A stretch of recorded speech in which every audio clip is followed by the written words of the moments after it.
Hey guys, it's Steve and Josh here again, and we're back with another video for the month.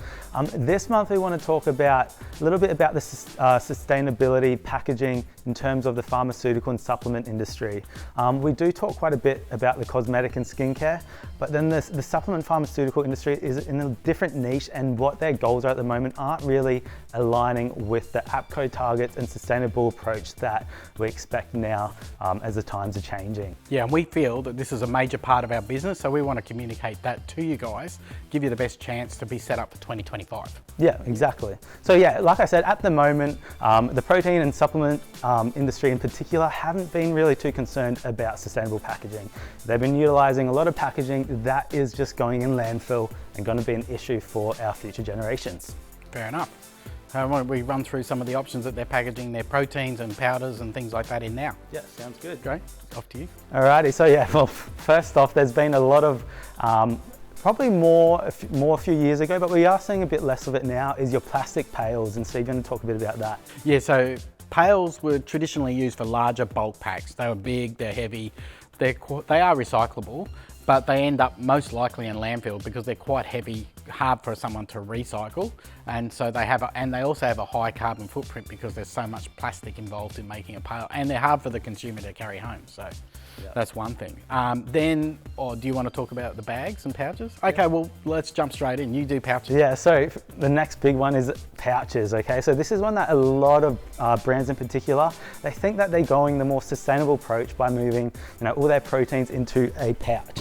So for an uneducated kind of consumer, they might think, oh great, this brand, they've moved into pouches, it's less packaging. It's got paper backing, but whatever. Yeah, it looks like it's made out of paper, it's really, really sustainable, but that is actually not the case. The reason being is that it's actually a laminate.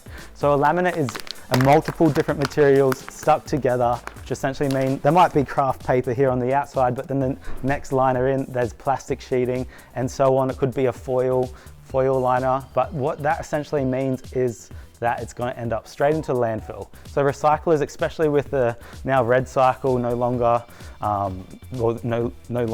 taking soft plastics. Yeah, these are just ending up in landfill. So it's not environmentally friendly at all. And that's a big change that, moving forward, and especially with these upcoming targets, that a lot of brands got to be aware of, that pouches are not a sustainable option.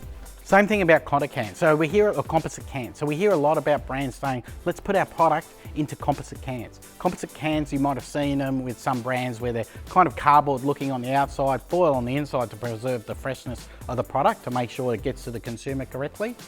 But it's a laminate between foil and cardboard. Again, it gets dented, you'll have high wastage, but again, it's going to end up in landfill. So it's not going to get recycled. Let's be honest. Let's tell the truth. It's not going to get recycled. It's just going to end up in landfill.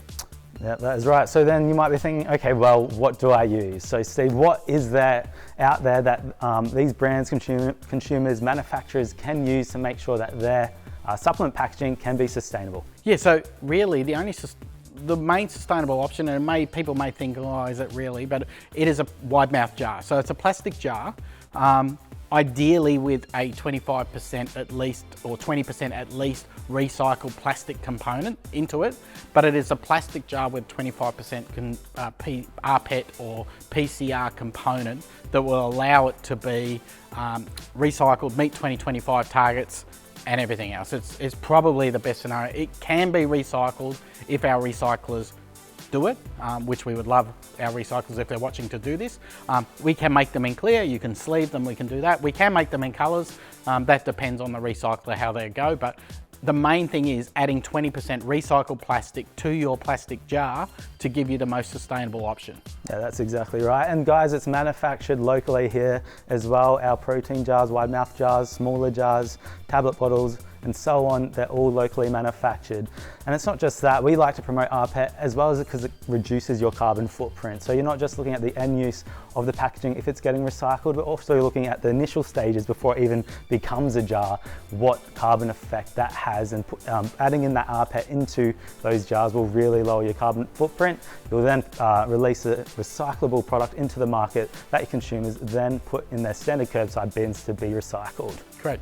So just a quick recap, I mean, it's a little bit in our court, but we do recommend the wide mouth jar with an RPET component of up to at least 20% to comply. Higher the better. We can do up to 100% RPET if required, so we can really exceed the expectations, but again, that comes down to what you and your consumers want. We are HACCP approved. We are ISO approved. All our materials we use for these RPET and wide mouth jars are food grade and tested and have food grade certificates that back them up. So there's no heavy metals, any issues whatsoever. We're using very clean, very food grade, high standard materials. Yeah, that's exactly right, guys. And if you do have any questions on that or you like any pricing, please don't hesitate to pick up that phone, shoot us through an email, whatever way you like to get in touch with us. We're here to help you. So we hope to hear from you soon, and then otherwise we'll see you in the next video. Yeah, great. Talk to you soon. Bye. See ya.